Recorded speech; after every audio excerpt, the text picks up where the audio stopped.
Bismillahirrahmanirrahim. Assalamualaikum warahmatullahi wabarakatuh. Innal hamdalillah nahmaduhu wa nasta'inu wa nastaghfiruh wa na'udzu billahi min syururi anfusina wa min sayyiati a'malina may yahdihillahu fala mudilla lahu wa may yudlil fala hadiya lahu. Asyhadu an la ilaha illallah, asyhadu anna Muhammadar Rasulullah. Allahumma shalli wa sallim wa barik ala sayyidina Muhammadin wa ala alihi wa sahbihi ajma'in.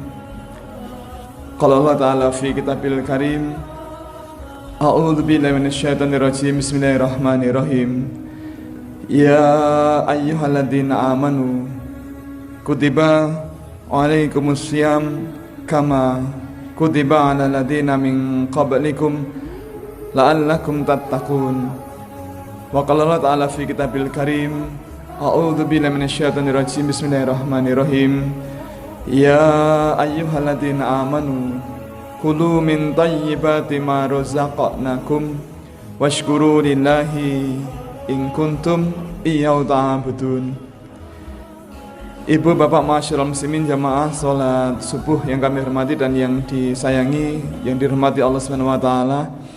Marilah di kesempatan pagi hari ini kembali kita haturkan rasa syukur kita ke hadirat Allah Subhanahu wa taala. Tentu atas ridha dan perkenan Allah, di pagi hari ini kita masih tetap diperkenankan bisa menikmati indahnya pagi dengan tetap bisa melihat dengan sangat jelas. Alhamdulillah. Juga alhamdulillah kita masih diperkenankan masih bisa mendengar dengan sangat jelas tanpa alat bantu apapun. Alhamdulillah kita masih bisa berbicara dan ungkapan perasaan kita itu pun masih tanpa alat bantu apapun. Juga alhamdulillah kita masih diperkenankan bisa bernafas dengan lega, juga tanpa alat bantu apapun, tanpa harus menggunakan selang oksigen atau menggunakan oksigen ataupun yang lain. Juga alhamdulillah Bapak Ibu, ternyata rumah kita masih utuh, mboten kobongan, mboten kebanjiran, mboten kelongsoran, mboten remuk kenging gempa, mboten kerampokan dan yang lain. Maka mudah-mudahan semua nikmat Allah ini bisa kita syukuri dengan ibadah yang lebih maksimal ber Allah Subhanahu wa taala. Yang kedua, semoga salawat dan salam senantiasa Allah limpahkan kepada baginda Rasul Muhammad sallallahu alaihi wasallam, dan semoga Allah limpahkan pula kepada keluarga beliau, juga sahabat beliau, para tabi'in, para alim ulama, dan semoga terlimpah ruah pula kepada kita sekalian yang hadir di kesempatan ini pagi hari ini. Bapak Ibu yang kami hormati dan yang dirahmati Allah Subhanahu wa taala, hari ini puasa hari yang keberapa nggih? Atau saya panjenengan kemarin Ramadan mulai tanggal berapa? 13? 2. Nah, ada yang 13, ada yang 1 Ramadan, ada yang 23. Ini yang benar yang mana? Karena kemarin ketika diminta ngisi kajian di Masjid Green Hills di Sleman, saya nanya di sana mulai Ramadannya tanggal 23. Pulau bingung, Ramadan kok mulai tanggal 23 niku pripun? Karena di tempat kita ini Ramadan mulai tanggal 1.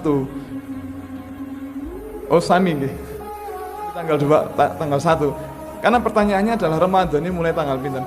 Bapak Ibu, panjenengan ugi menawi dalu salat tarawih nggih. Salat tarawih di sini di Jamaah Masbah sekarang berapa rakaat? 11. Oh. Kalau di tempat kami di Tembi hanya 8 rakaat, Pak. Nggih. Tembi 11 loh. Oh 11. Oh dengan witir. Oh ngaten. Berarti sami. Kalau ngenten tarawih kok ganjil. Terus Bapak Ibu nuwun sewu, kalau di Jamaah Masbah atau di tempat-tempat lain di Masjid Panjenengan, kalau imam memimpin sholat jahriyah, sholat yang dikeraskan, sholat subuh, maghrib, isya, ugi sholat Jumat, itu biasanya kalau imam membaca Al-Fatihah, basmalahnya dibaca apa tidak? Atau tidak memperhatikan? Oh, dan dibaca ada yang tidak. Nah, oh ngaten nggih. Nah, Bapak Ibu, kira-kira 8 hari yang lalu saya nunut sholat di sebuah masjid di Bantul, sebelah timur di situ. Waktu itu sholat maghrib, kemudian sepertinya yang jadi imam itu bukan imam masjid yang tetap, tetapi yang lain. Nah, waktu itu di rakaat pertama sang imam membaca Al-Fatihah, basmalahnya dibaca pelan, kedengaran tapi pelan. Nah, tiba-tiba ada bapak-bapak senior berteriak, "Baleni!" Ini asik, ini menarik. Kami semua mendengar itu, semua mendengar karena keras. Tetapi imam memutuskan lanjut salatnya. Nah, kemudian lagi di rakaat kedua, imam membaca Al-Fatihah dengan cara yang sama, basmalahnya dibaca tetapi pelan. Nah, bapak yang sama teriak lagi, "Baleni!" Oke, Bapak Ibu, kita harus bersyukur, kita beruntung karena kita oleh Allah diparingi kesempatan untuk banyak belajar. Selama Ramadan apalagi kita berkesempatan bisa mengikuti kultum subuh, kemudian buka puasa dan tarawih. Di luar Ramadan kita ada kajian rutin juga, sehingga kemudian wawasan kita bertambah dan semakin luas. Dan kita menjadi tahu bahwa para ulama dari mazhab Hambaliyah yang banyak ada di Jazirah Arab, seperti di Arab Saudi, di Uni Emirat Arab, di Qatar, kemudian Kuwait, Bahrain, Libya dan sekitarnya. Di sana para ulama ketika memimpin sholat itu bacaan basmalahnya dibaca tetapi pelan. Nah, kemudian kalau para ulama dari mazhab Malikiyah yang banyak ada di Afrika Barat, seperti di Maroko, di Mesir dan sekitarnya, di sana para ulama kalau memimpin sholat yang jahriyah itu basmalahnya tidak dibaca. Nah, beda dengan kita, sedikit saja bedanya. Di tempat kita umumnya ulama ketika memimpin sholat itu bacaan basmalahnya dibaca tetapi dikeraskan. Nah, ini Syafi'iyah begitu. Nah, Bapak Ibu, di antara ketiganya yang benar yang mana? Semuanya benar, tidak ada yang salah. Semuanya benar dan semuanya sah. Makanya ibu bapak dulu ketika panjenengan tindak haji atau umrah, kemudian menyimak imam membaca Al-Fatihah, basmalahnya dibaca tetapi pelan, dan tidak ada yang mundur ataupun teriak baleni, enggak ada.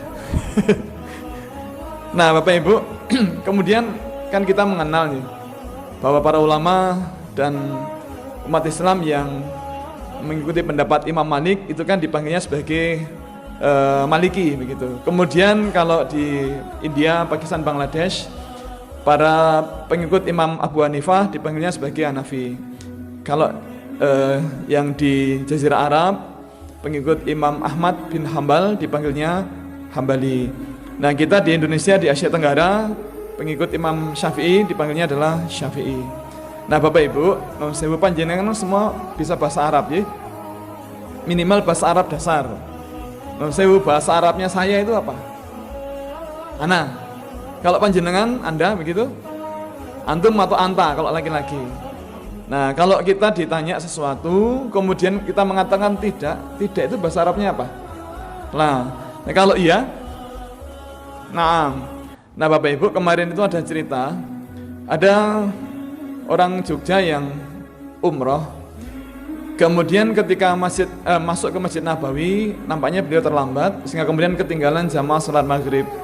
Nah, kemudian beliau terpaksa sholat sendiri begitu. Dan yang namanya sholat maghrib kan termasuk sholat yang jahriyah, sehingga kemudian sedikit dikeraskan. Nah, nampaknya ini menarik perhatian jamaah masjid yang lain. Ada warga Madinah yang menyimak, memperhatikan agak sedikit beda. Jadi basmalahnya karena Syafi'iyah dibaca dan dikeraskan. Diperhatikan rakaat pertama, kemudian rakaat kedua, rakaat ketiga, kemudian selesai. Nah, Bapak Ibu, orang-orang Madinah kan kita kenal sebagai orang yang ramah, gerapnya semana. Makanya ketika panjenengan dulu tindak haji atau umrah, sering ada suguhan, kadang nasi, kadang macam-macam, apalagi di bulan Ramadan ini. Nah, begitu pula dengan beliau tadi, beliau dekati orang Jogja yang umroh tadi ya. Nah, kemudian disapa, Assalamualaikum, Waalaikumsalam. Kemudian ditanya, anta Syafi'i? Ini artinya apa?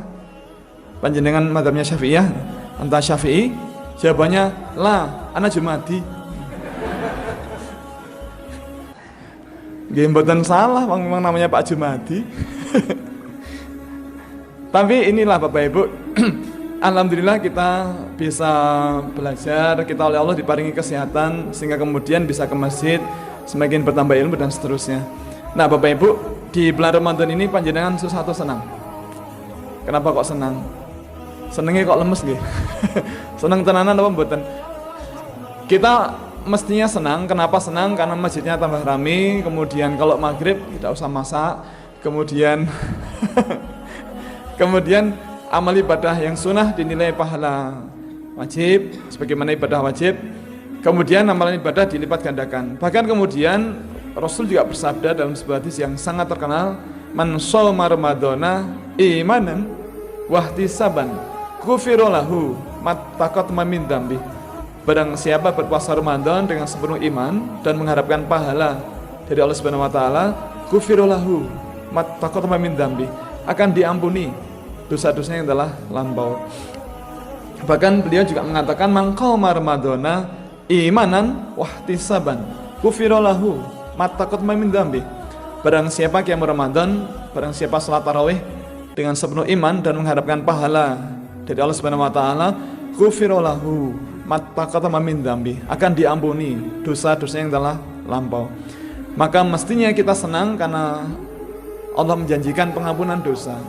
Namun Bapak Ibu, apakah semua orang yang tidak makan, tidak minum di siang hari di bulan Ramadan akan terampuni dosanya?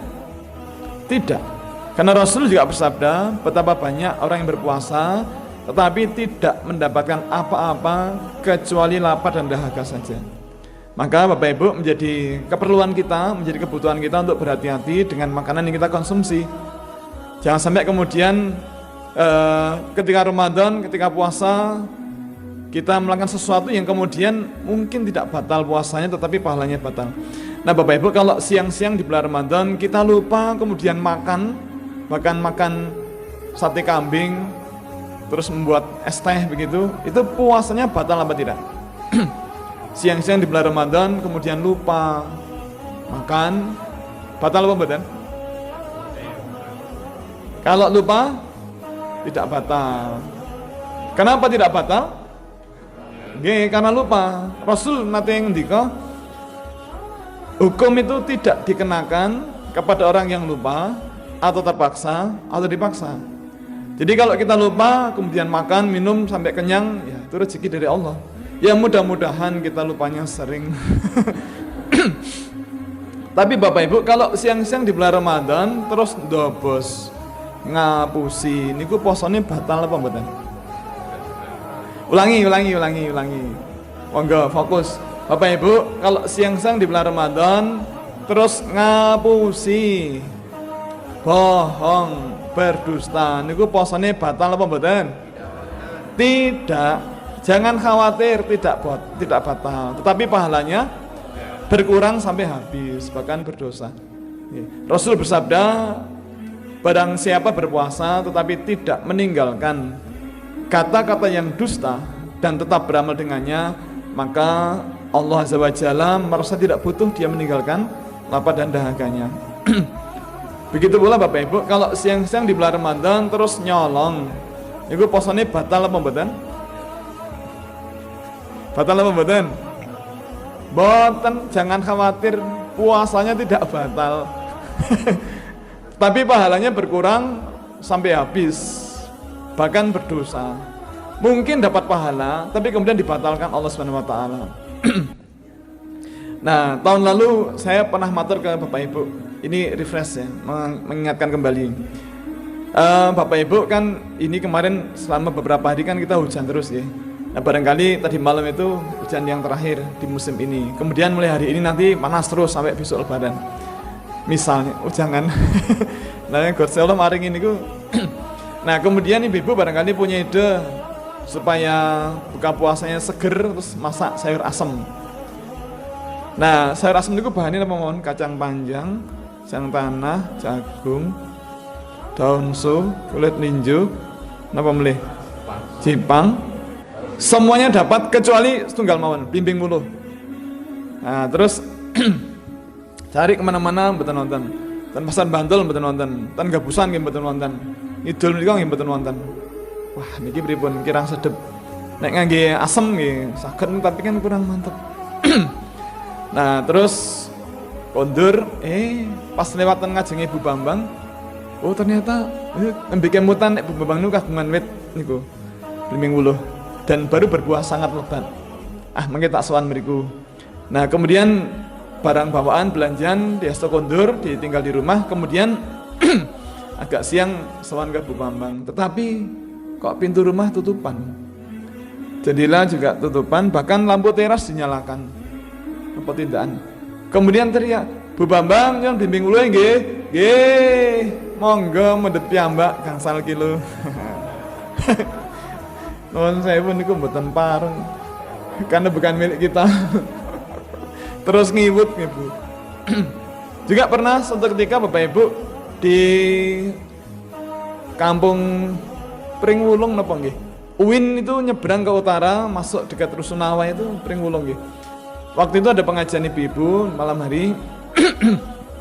Nah ada ibu yang nanya begini, Ustadz, di depan rumah kami itu ada rumah kosong, pemiliknya pindah ke Surabaya karena dinas di Surabaya. Nah di halaman rumahnya itu ada pohon alpukat yang berbuah sangat lebat. Sampai kemudian karena tidak ketunggon itu bahasa Indonesia apa Pak? Oh, bahasa Indonesia apa Pak? Tidak ketunggon, tidak dihuni. Mboten maksudnya wit niku mboten ketunggon ngoten lho. Oh, tidak terhuni. Tapi ada jinnya. Nah, karena tidak ada yang nunggu, maka kemudian sampai buahnya muateng sampai jatuh. Nah, kalau saya petik boleh apa tidak? Bapak Ibu, ini kunci jawabannya bagaimana? Boleh apa tidak? Kalau cuma metik boleh, tapi makan nggak boleh. Nah, waktu itu saya sampaikan ke beliau, boleh Bu, monggo, tetapi minta izin pemiliknya. Loh kan di Surabaya, ya tidak apa-apa. Tetap kita harus minta izin, karena itu bukan milik kita. Non sewu, Ibu kagungan nomor HP ini pun, menaik kagungan monggo dipun telepon atau dipun SMS ataupun dikirimi WA, minta izin. Kalau diizinkan silakan diambil, kalau tidak jangan. Wah, gak punya. Kalau alamat rumahnya punya kah? Mungkin Pak RT punya. Nah kalau punya, monggo nanti dikirimi surat dengan perangko balasan, minta izin. Walah kok ribet toh. Ibu kalau tidak pengen ribet, monggo tidak ke depan, itu ada kios buah di depan itu, monggo menurut alpukat setunggal mawon tinggal tambah kepingin. Tapi kan mubazir. Bapak Ibu, yang namanya mubazir itu kalau milik kita. Kalau bukan milik kita tidak ada kata mubazir. Ibu persata niki ten Pekan Bantul. Pekan Bantul niku nggih ding mriku.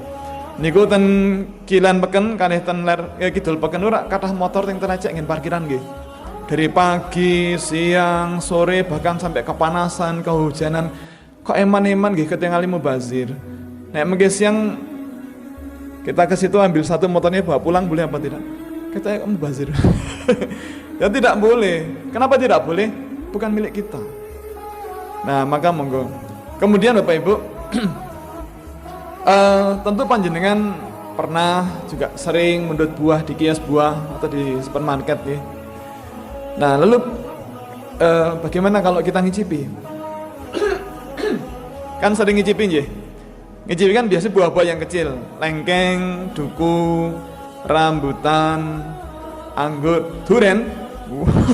Kan di Pak sing wonten aku tak milu ngicipi. Bapak Ibu, ngicipi buah di supermarket atau di kios buah itu halal atau haram? Silakan 3 menit panjenengan diskusi dengan kanan kiri panjenengan, monggo dipun bahas niku. Ngicipi buah niku halal napa haram? Monggo 3 menit silakan diskusi, rapat atau seminar, workshop, FGD, Luka Karya, apapun silakan. Oke. Dalam. Oke. Siap, nggih. Mpun 3 menit, 3 menit jam Mas niku cepet. Bapak Ibu panjenengan yang berpendapat ngicipi buah di supermarket atau kios buah itu halal, angkat tangan. Yang berpendapat haram, angkat tangan. 1, 2, 3, 4 5. Hanya 5 orang. Yang bingung, angkat tangan. Walah malah kata. Jadi Bapak Ibu non sewu pareng matur namung kagem panjenengan ingkang dereng pirsa Bila para ulama sepakat bulat dan tidak berbeda pendapat bahwa ngicipi buah di supermarket itu atau di kios buah itu kalau minta izin dan diizinkan itu halal. Tapi kalau tidak minta izin, nuwun sewu itu namanya mencuri. Nah, Bapak Ibu, nuwun sewu, kalau kita ngicipi buah, misalnya lengkeng, ini temanya kelengkeng. Kelengkeng yang kita petik, yang kita kupas, yang kita icipi, biasanya kita pilih yang paling kecil atau yang paling besar. Ngaku paling besar. Nah, maaf, lengkeng yang kita petik, yang kita kupas, yang kita icipi, yang sudah masuk ke perut, itu nanti ikut ditimbang apa tidak? Sudah masuk ke perut loh. Tidak. Nah, tadi kelengkeng yang kita icipi, yang kita kupas, yang kita nikmati, yang sudah masuk ke perut, itu nanti ikut dibayar apa tidak? Tidak. Tadi minta izin apa tidak? Nah, kalau minta izin itu halal. Kalau tidak minta izin, non sewu, itu tidak halal. Nah, kalau dulu pernah ngicipi tanpa minta izin, tidak apa-apa. Itu dulu. Yang penting besok jangan lagi. Oke, Bapak Ibu, ternyata memang tumpuan buah kelengkeng di supermarket atau di kios buah itu ternyata bukan barang suguhan. Ternyata itu barang dagangan. Maka kalau pengen minta izin, pengen ngicipi ya minta izin gitu. Kadang-kadang ada ibu-ibu yang protes, bukan boleh ngicipi. Iya boleh, tapi minta izin. Bapak Ibu, saya dan istri pernah sengaja ke Superindo membawa kamera untuk moto tulisan mohon untuk tidak mencicipi. Ada Bu, saya ada fotonya 3. Ada itu. Nah, maka monggo kalau binjang malih badhe ngicipi nembung. Nah, juga saya pernah mendampingi istri beli buah di kios buah di Jalan Kolombo dulu ketika masih tinggal di utara. Itu kan banyak tuh. Di utara jalan itu kan banyak kios-kios buah. Nah, ketika istri masuk ke dalam untuk milih-milih buah, saya duduk di tepi jalan di atas motor menikmati pemandangan indah. Di depan saya itu banyak tumpuan buah-buahan, ada mangga, salak, jeruk, buah pir, macam-macam. Nah, persis di depan saya itu ada tumpuan buah lengkeng yang besar-besar dan kelihatan masih segar. Kemudian penjualnya keluar. Saya nanya, Mbak, lengkengnya kok api-api, Mbak? Iya Pak, ini lengkeng super, lengkeng Bangkok, nembe dugi Wondalu Pak. Oh, sekilone pinten Mbak? Tasnya wis Pak, tasnya 8.000, masih 80.000. Mbak, nun sewu. Nek kula ngicipi bareng Mbak. Monggo Pak. 3 nggih Mbak. Lu kan saya nembung Pak. Lu kan saya nembung baik-baik. 3 nggih Mbak. Jawabannya apa? Monggo Pak. Nah, karena monggo Pak ya, saya cari lengkeng yang paling besar 3. Kemudian saya duduk di kendaraan, kemudian saya nikmati, Masya Allah, enak sekali Pak. Karena masih besar, seger dan gratis.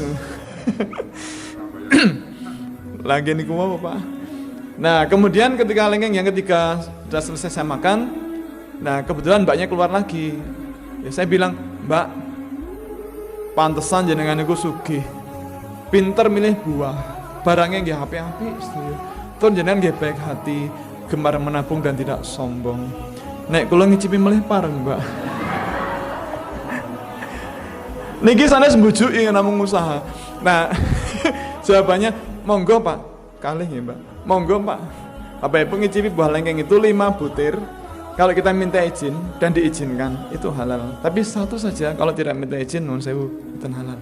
Terakhir Bapak Ibu, ini kan benjang musim haji sudah dibuka lagi ya, dan sudah full. Kemarin sudah hanya 1 juta, sekarang kembali ke 2,4 juta jamaah seluruhnya.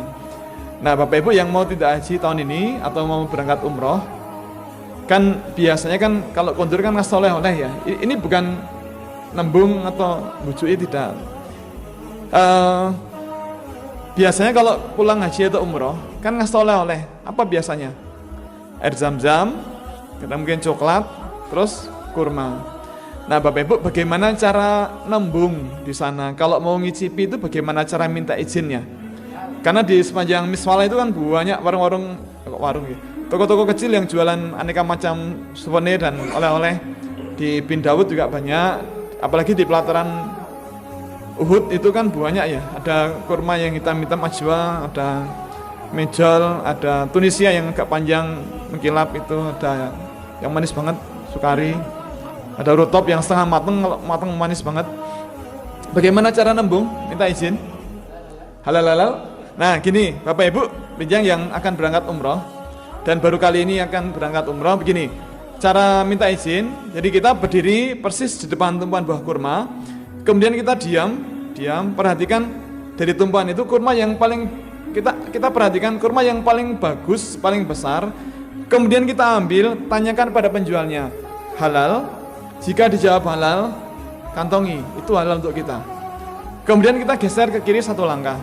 Nah, di tumpuan berikutnya kita cari yang paling besar, paling bagus, tanyakan halal. Jika dijawab halal, kantongi. Geser kiri lagi satu langkah. Di tumpuan berikutnya, Pak, kita cari yang paling bagus, paling besar, tanyakan ke penjualnya halal. Jika dijawab halal, kantongi. Nah, setelah 1 kilo pulang. Pun setengah kilo mawon. Ye, Bapak Ibu, jangan kita rusak ibadah haji atau umroh kita dengan mengambil sesuatu yang bukan milik kita. Sama dengan di bulan Ramadan ini, jangan sampai Ramadan kita rusak gara-gara kita mengambil sesuatu yang bukan milik kita. Maka monggo Bapak Ibu, kita berdoa, kita munajat pada Allah Subhanahu wa taala, semoga kita oleh Allah diparingi kesehatan. Semoga kita selama Ramadan ini tetap diparingi atau dalam kondisi sehat walafiat, sehat fisik kita, sehat iman kita, dan sehat rezeki kita, sehingga kemudian kita bisa semaksimal mungkin menikmati Ramadan ini dengan bahagia. Dan semoga di akhir Ramadan nanti kita termasuk jadi hamba Allah yang terampuni semua dosanya, yang diterima semua amal ibadahnya, dan diperkenankan bisa merasakan surga di dunia wal akhirah. Mohon maaf atas semua khilaf. Akhirul kalam. Assalamualaikum warahmatullahi wabarakatuh.